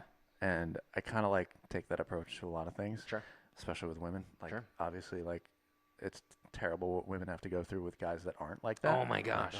I have a friend right now that tells me stories about one of her neighbors, and I'm like, move. That's so creepy. That's it. Isn't that the response? Well, move. How hard is it to fucking move, right? You know what I mean? Don't move your life because some guy can't control it. I get that. I can't even being a guy, I can't even imagine being put in a situation like that because, well, for one, I'm not a woman. I can't imagine what it's like. Women, you know, biologically are much like less physically strong than men. So those situations that you're in, like, it's really uncomfortable because you know at any point like this person could easily like overtake you and like sometimes cause you physical harm or like rape you or like whatever, which aggressive enough. Exactly. Which is fucking awful to even think about. I can't really imagine it. I can't relate to it, but I sympathize obviously like with women who've ever had to go through something like that. It's fucking terrible. So like, that being said, I want to do pretty much the opposite. I don't want to make anybody uncomfortable, man or woman. And I get where you're going. Yeah. I get where you're going. When I usually wait until like the last minute where I know a girl's actually like interested. Okay. And she like, I'm reading like a lot of signals, and then I'll be like, hey, let's hang out sometime. They're like kissing on your neck, and you're like, hey, do you like me? I'm just trying to figure this out here. Yeah. I get it. Are you interested? They've given you their phone number. They've placed it in your pocket or in your phone itself, and then and then on top of that, like the dating scene that we live in nowadays in 2020, that's different. It's like, oh my gosh, it's fucking so different. Painful. It's like you don't know who anybody else is talking to. They could be talking to 5 other people, and it's just they probably really are. Want to get involved with somebody else. These like, big city men and women out here, it's just too much. Yeah. And I'm really picky when it comes to women because I'm very comfortable with myself, and I know what I want. Yeah. And it's nothing wrong with that. Yeah. And I'm not going to go out of my way. I'm not on any dating websites. I'd rather meet somebody. Dude. Yeah. I think we should talk about that, man. Yeah, Holy smokes. We could talk about that. Dating websites, bro. I got to be honest with you, man. That was probably the greatest thing to happen to people just becoming more social. Then it had reached its peak. Then it just plummeted into depth, and now it's going even faster downhill. Yeah. And you got a lot of people that are looking on it for the honest reasons, right? Hey, I want to meet somebody who's got more ideals like I do, because you can kind of pick and choose. Yeah, like you know with, what I mean? I'm liberal. Hinge, I'm conservative. like Hinge, like you can like say all this different stuff about yourself, and like I think that's great. I think it's good to know, like, you know, if you're not really comfortable meeting somebody in person, which a lot of people aren't, that's totally fine. If you have that option to like, hey, this person likes these things, they value these things. Yeah. I also value those things. Let's start a dialogue. Yeah. As simple as that. That's it. And it's not even in person. It could be over, you know, text, phone call, whatever. The problem with that is a lot of communication gets lost in, you know, the physical inflection, right? Tone, right? Text never conveys tone. Exactly. And boom. Not to mention, you can kind of like, you can formulate what you want to say and make it sound like, you know, something that you normally wouldn't be able to like think about right away if you were talking to somebody in person. Yeah. So there is a little bit of like disingenuous, you know, aspect of it. True. But I think it's also, it serves a good purpose for people that are, you know, maybe very serious about what they want. No, for sure. And they want to, you know, find somebody else that's also very serious, and they don't want to waste anybody's time. So, I mean, Steven just left. He had to go run some errands, so he'll be right back. Oh, there he is. Sorry, we got a pool party going outside. He just got a little in the loud suburbs, out there. man. Some people are working on their machinery outside. I'm telling you. Oh, can I just tell you? I mean, it's so true, because you do get a chance to kind of develop yourself. You develop your words, and you can kind of, it's a different form of communication or different means of communication. I mean, think about it. You could be so confident. You could be so strong. You could be so wrapped up as an individual, and you have everything going. But one thing that you kind of feel a little more timid to do is just kind of do what's known as a cold call. Just dry run somebody at a bar and be like, "Hi, how's it going? Like, I saw that you have a bracelet. I like bracelets too." Love bracelets. And how do you communicate? So that's really I'm tough, Johnny to be Depp. honest with you. Yeah. And for most women, I'll be honest with you. For most women that I've ever met in life, now I've done but 1 or 2 cold calls in my life like that. Mm-hmm. But for most women that I've ever met or that we've ever interacted with or anybody, they can definitely respect the fact that that's fucking hard shit. Yeah. Okay. And sometimes they'll be entertaining. Sometimes I've had very, very few people in the world be like totally creeped out by someone's advance, and I'm using that in the lightest term possible, and saying like, "Hi, like I noticed you have a pretty hair, smile, whatever." I don't know, just a conversation topic to just break the ice, right? And then then they'll honor them with their time. Like, "Oh, I didn't chase them off. I wasn't interested, but I certainly didn't chase them off." And be like, "You're a loser, dweeb face," you know, something like that, which I've heard many times. Yeah. But that's the biggest thing, though. I mean, like, honestly, it's just kind of, I mean, it's kind of like that social game a little bit. Yeah. But with dating websites, you can kind of bypass that awkwardness. Yeah, true. and be like, hey, I like these 5 photos that you placed up of you in Antarctica holding a puppy while also fighting for these rights and March on Washington. You know, it's like, oh my gosh, that's a lot. But that's how you got 5 photos to kind of sell yourself on. True. You know? Yeah. And that can go good or bad too. You can stage a lot of stuff and like make yourself look a little bit, more, There's a book. Oh my gosh, you have to read it because it's a book.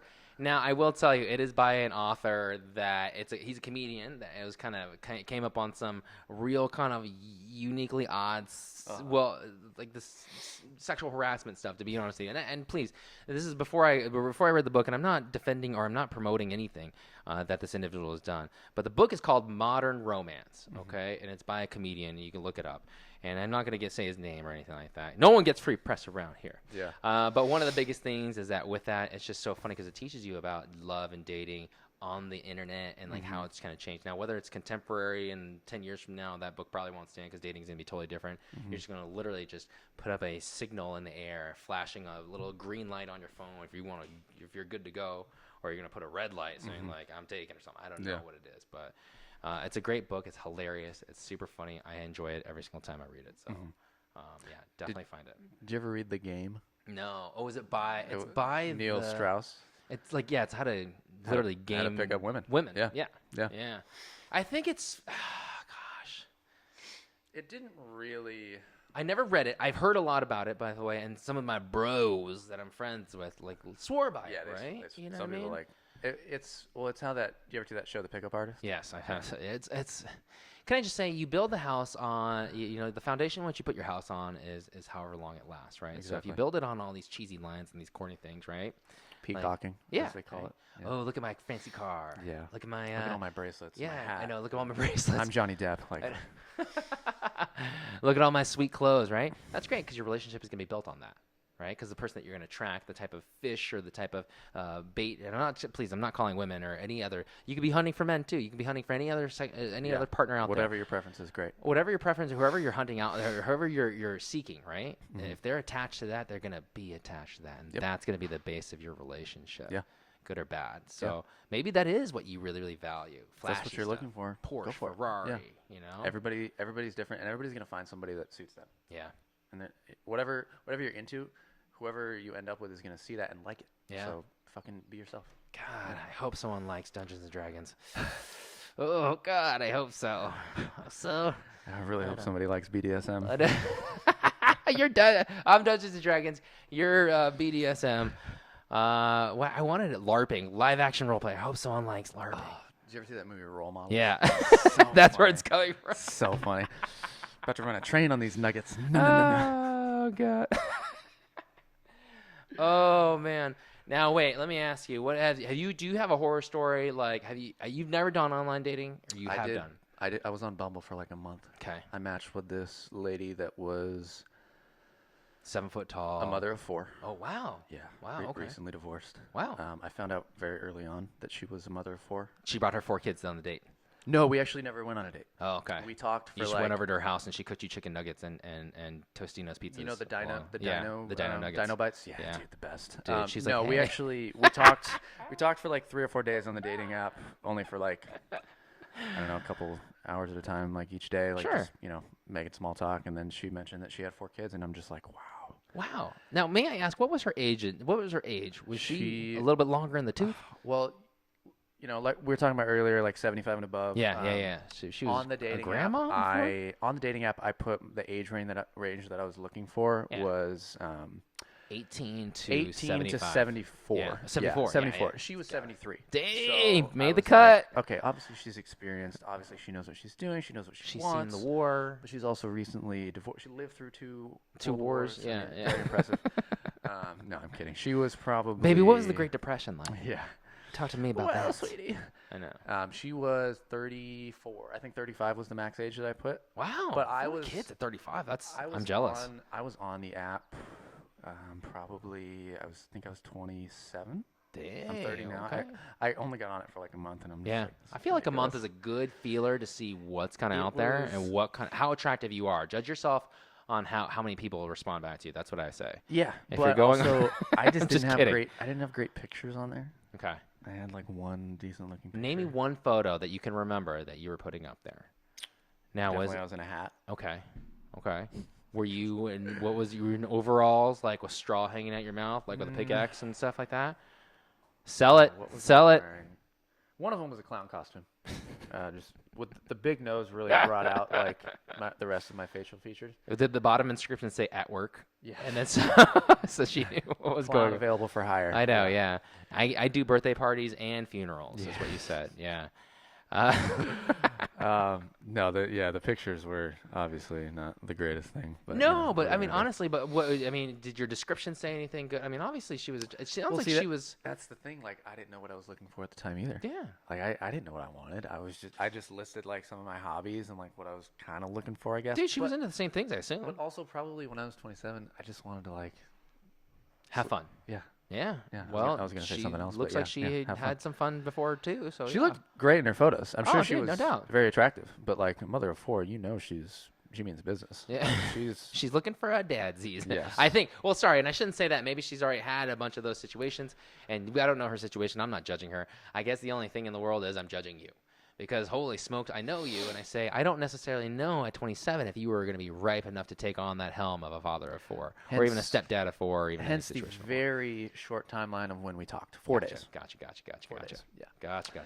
Yeah. Bro, when I first came here in San Diego, I lived in Mission Valley, and bro, if you don't know where Mission Valley is, because you're listening to this and all the way in New York City, obviously, you're like, these boys is hot. I gotta. Yeah.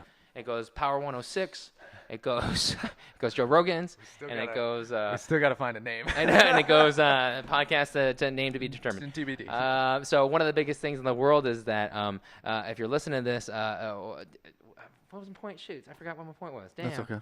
Yeah. It doesn't matter. Yeah, anyways, my biggest thing is that I will tell you that I did an online dating website when I was in Washington D.C. That's what we're talking about. And here's the deal. It was great. I was in my early 30s. I was like, obviously, I was like 31, 33, somewhere in there. Mm-hmm. And then I met some really, really wonderful people. I wasn't necessarily in it to, if you don't know me, I'm in it. I'm a relationship person. Mm-hmm. Like I don't hook up with chicks and then, whatever. But my whole biggest deal is that I met some wonderful people, some really, really great people, some people that pressed the page a little too fast, some people that were just a little slow Joe. But one of the things was I was coming off a night shift, and I was like really interested in meeting this one person. So I went out to the far stretches of, I think, Alexandria, Virginia. In the morning after a night shift? Yeah, because I was just like, well, it was the only day we could like meet up, we had talked, and she was coming from like an hour away. But in DC terms, an hour on the freeway could mean like you literally live 5 miles away. It's just that traffic is that bad. Yeah.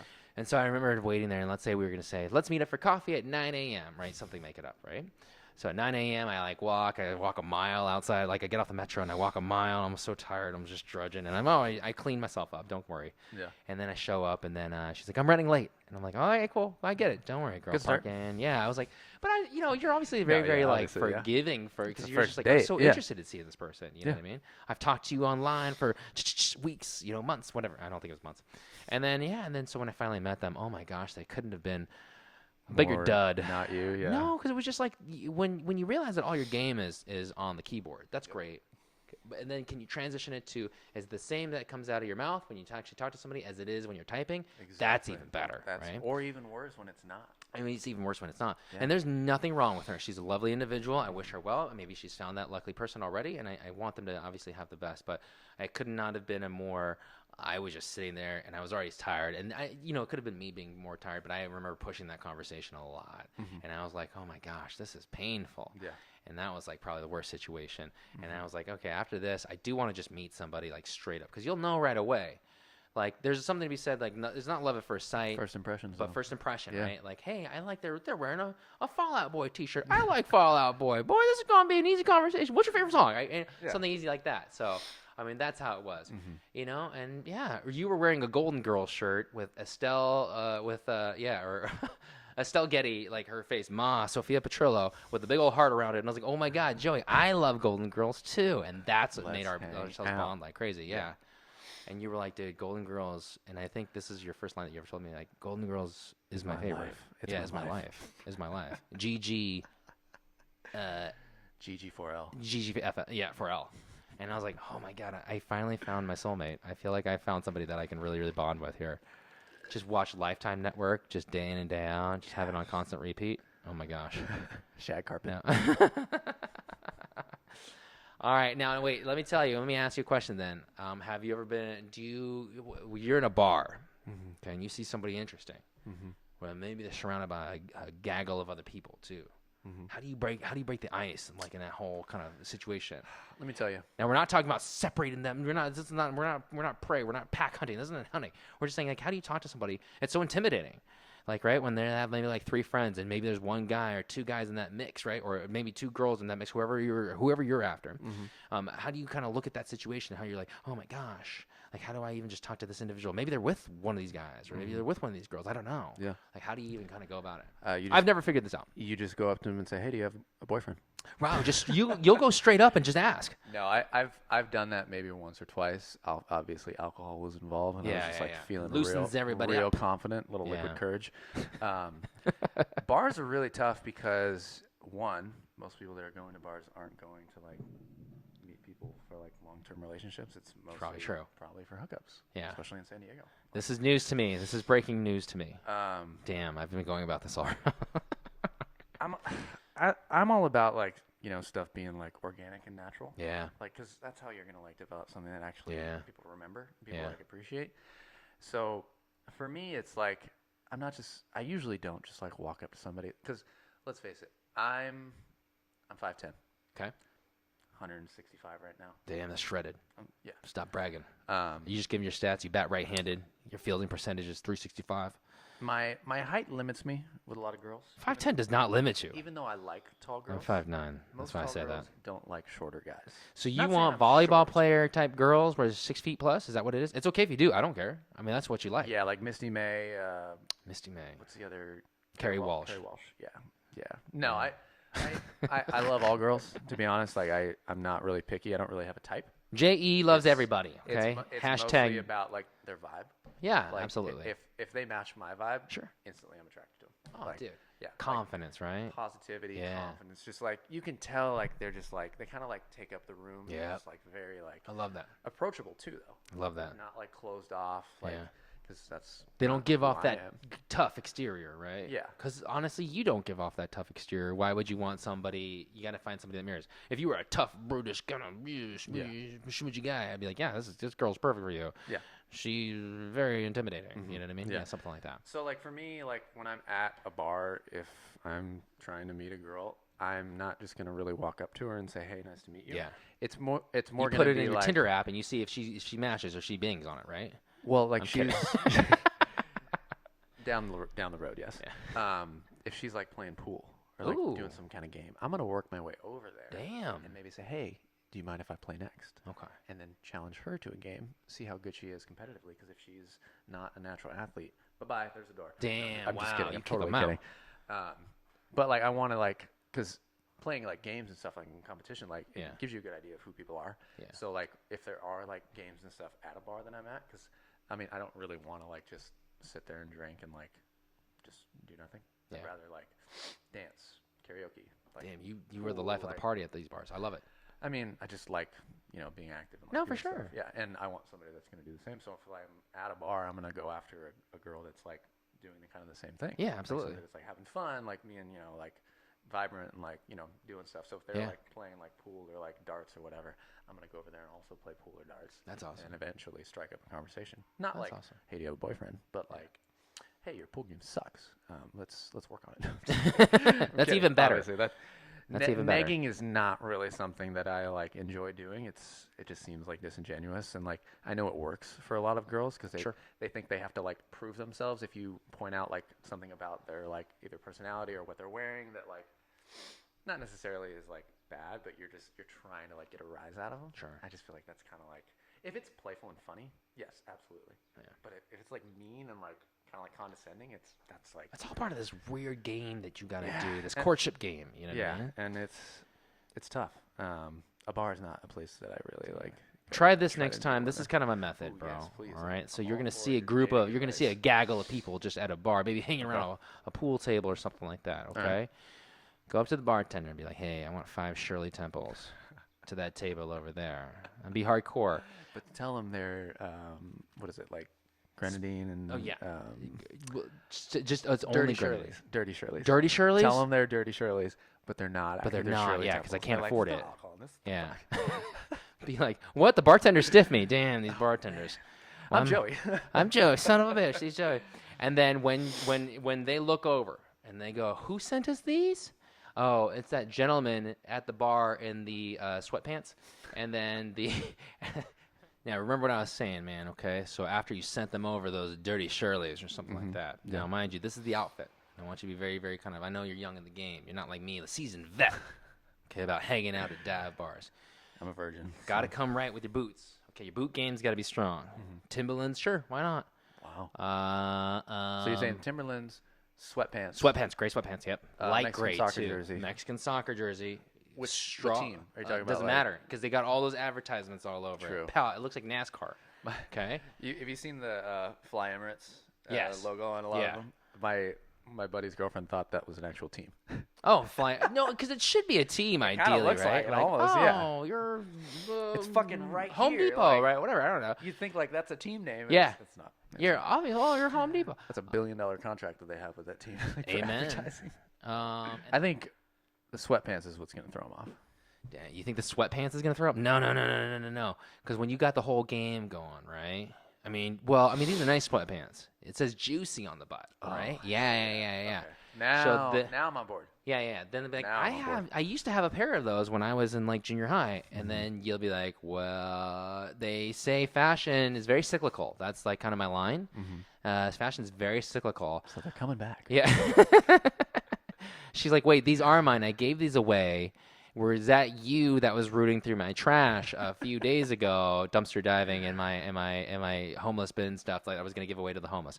And I'm like, No. Huh? That was some other good-looking Chinese Yeah. gentleman. I remember you. Go on, man of your dreams. Was it? No, you were the gentleman that was rooting through my trash if you did. And you're like, cover's been blown. God damn it. Abort. But at least the goal of having a conversation with her or them was started, and that's how it is. Yeah. And that's pretty much a foolproof method right there, Joey. Go Go ahead and take notes.